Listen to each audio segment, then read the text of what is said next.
میں حرم شریف مدینہ منورہ بیٹھا ہوا تھا، ایک طرف چھپ کے 3 نوجوان بچے آ گئے، عرب، ایک مصری، ایک اردنی، ایک امارات۔ مجھ سے کہنے لگے نستجیزک فی الحدیث، ہمیں حدیث کی اجازت دو۔ میں نے کہا مجھے پہچانتے ہو؟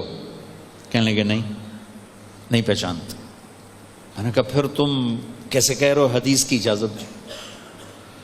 کہنے لگے بس من سیماک، ہم تمہیں جانتے تو نہیں ہیں لیکن تیرے چہرے کو دیکھ کر ہمیں لگتا ہے تمہارا حدیث سے کوئی نہ کوئی تعلق ہے، تو ہمیں اجازت۔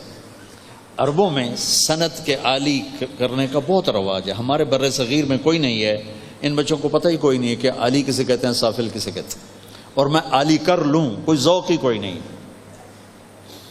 اور اس کے لیے پہلی صدی میں ہزاروں میل کے سفر ہوتے تھے کہ ایک راوی کم پڑ جائے، ایک۔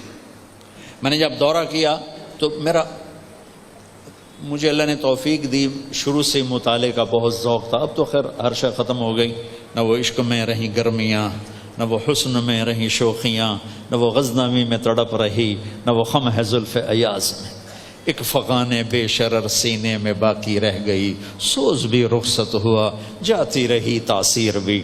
یہ جو پرانا بینک میں 2-4 پیسے جمع ہیں وہی سے نکال کے آپ کو سناتا رہتا ہوں، مطالعے جوگا رہ نہیں گیا، سر درد نے مجھے تھکا کے گرا دیا ہے، اور اسفار اور لوگوں کی بے وقت ملاقاتیں، ان چیزوں نے میری زندگی کو تھکا دیا ہے۔ تو اس لیے مطالعے کے لیے ذہن چاہیے، وہ ہے حاضر ہی نہیں، جو کچھ بتاتا ہوں پچھلا پرانا ہی بتاتا ہوں، کوئی اس میں یاد آ جاتا ہے۔ جب میں نے دورہ کیا تو میرا مطالعہ رہتا تھا خارجی، مجھے پتا تھا سند عالی ہوتی ہے، سافل ہوتی ہے۔ جو ہی میں دورے سے فارغ ہوا اور میں نے 2 ساتھیوں کو ساتھ لیا، مولانا عزیر گل کے پاس پہنچا، چونکہ وہ شیخ الہند کے براہ راست شاگرد، اور میرے اور شیخ الہند کے درمیان 3 واسطے، محمد عبداللہ، خیر محمد، محمد یاسین اور محمود الحسن۔ تو وہ تھے، میں نے دنیاوی اور دینی شخصیات میں 2 جیسے بندے نہیں دیکھے، 2 جیسے پرشکوہ اور پرہیبت۔ دنیاوی شخصیات میں نواب اکبر خان بگٹی، اللہ اس کی بخشش کرے، میں نے ایسی وجاہت مردانہ اور روب دابز کسی کا نہیں دیکھا۔ بڑے بڑے عرب کے بادشاہوں سے ملاقات ہوئی لیکن وہ عجب شاہکار تھا۔ اور دینی شخصیات میں مولانا عزیر گل، اللہ اکبر، کیا شخصیت تھی، کیا ہیبت، کیا روب، کمال، کیا حسن و جمال۔ میں ملا تو 100 سال کے قریب تھے، ایسے چمکتا گلابی چہرہ تھا۔ ان کے بیٹے نے کہا وہ کسی کو اجازت نہیں دیتے، مفتی تقی صاحب کو نہیں دی،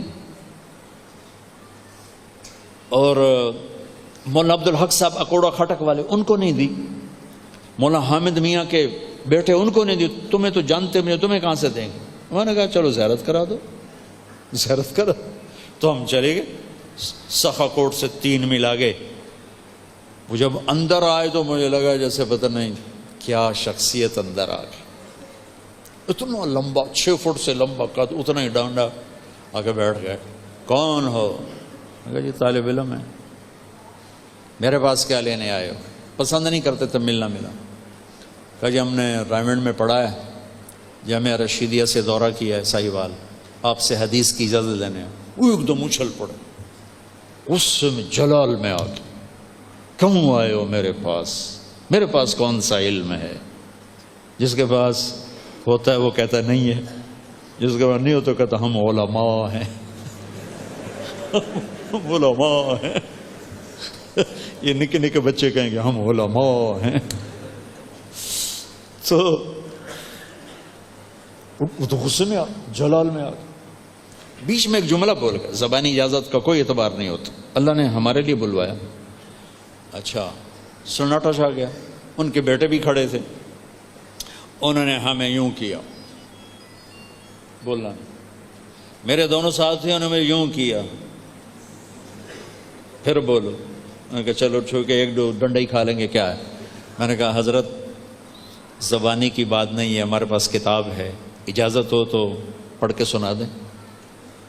تو انہوں نے ڈنڈا یہاں رکھا ہوا تھا یہاں، انہوں نے ہلایا تو میں کہہ لے آیا تیرے سیرے چھوڑ انہوں نے یہاں سے نہ یہاں رکھ لیا، یہ ایسے ہو گئے ایسے، وہ لمبا عرصہ یوں بیٹھے رہے جیسے کشمکش ہو رہی کہ کبھی کسی کو اجازت نہیں دی. میں نے کتنے بڑے بڑے نام بتایا آپ کو، ہم تو ان کے سامنے پدی بھی نہیں ہیں. اور ادھر اللہ کی طرف سے ہماری دعا قبول ہو چکی تھی تو وہ راستہ بنا رہی تھی. تو بڑی دیر کے بعد کہنے لگے اچھا پڑھو، میں چلو کم بن گیا. تو پھر میں نے یہ پہلی حدیث پڑھی، دوسرے ساتھی نے دوسری، تیسری.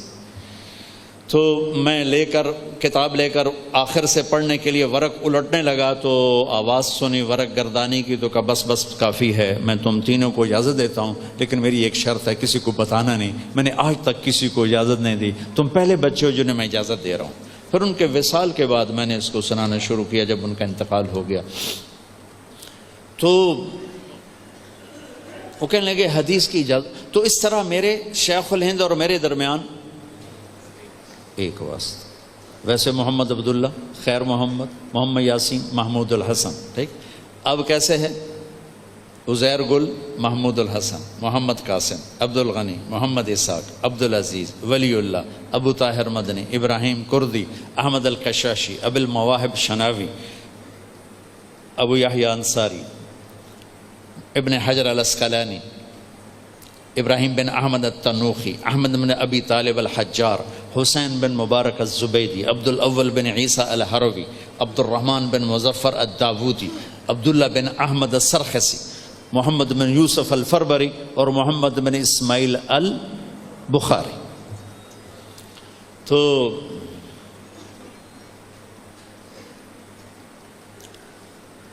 ایک بیچ میں چھوٹ گیا، احمد القشاشی، ابو المواہب شناوی، محمد بن احمد بن محمد الرملی، ابو یحییٰ انصاری، ابن حجر الاسقلانی. اب پورا ہو گیا.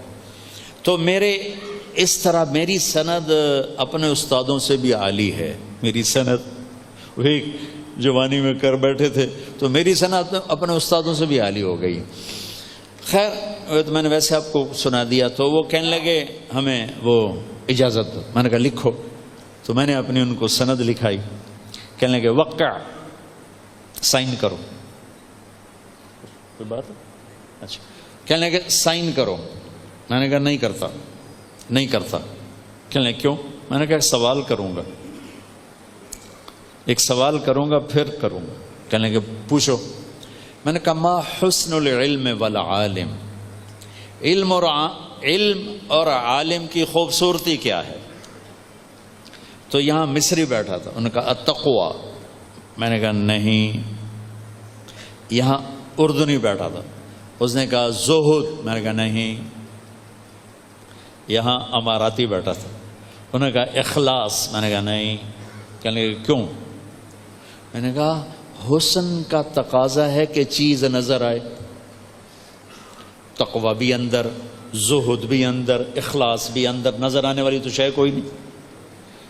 ہم لوگ جو کڑھائی کرتے ہیں یہاں کرتے ہیں نا کہ نظر آئے. بنیان پہ کوئی کرتا ہے کہ چولا چاہتے وکھایا ویکھو میں کڑھائی کی تھی؟ کوئی کرتا؟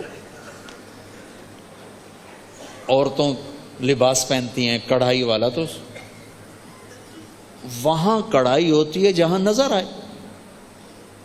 کوئی بنیانت کرا کے چولے چاہتے وکھائیں دبا دوست. میں نے کہا لفظ حسن کا تقاضا ہے کہ نظر آئے، اور زہد نظر نہیں آتا. ایک کیفیت ہے، تقوی ایک کیفیت ہے، اخلاص سب سے چھپی ہوئی کیفیت ہے. تو کہنے لگے اچھا پھر کیا ہے تم بتاؤ.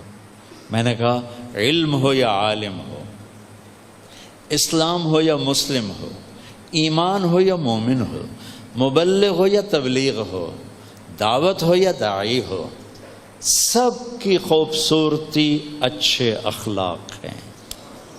سب کی خوبصورتی اچھے اخلاق ہیں. اچھے اخلاق ہیں. اچھے اخلاق. تو میرے بھائیوں، میرے دوستوں، میرے عزیزوں، اچھے اخلاق بہت محنت سے آتے، بہت رگڑائی سے آتے، لیکن جس کو مل جاتے ہیں پھر وہ جیسے سورج کی چمک کو کوئی نہیں روک سکتا، اس کے چمکنے کو کوئی روک نہیں سکتا، جیسے چاند کے حسن کو کوئی روک نہیں سکتا ایسے ہی اس کے حسن کوئی روک نہیں سکتا، جیسے بارش کو سیرابی سے کوئی روک نہیں سکتا ایسے ہی اس کے فیض کو دنیا میں کوئی روک نہیں سکتا۔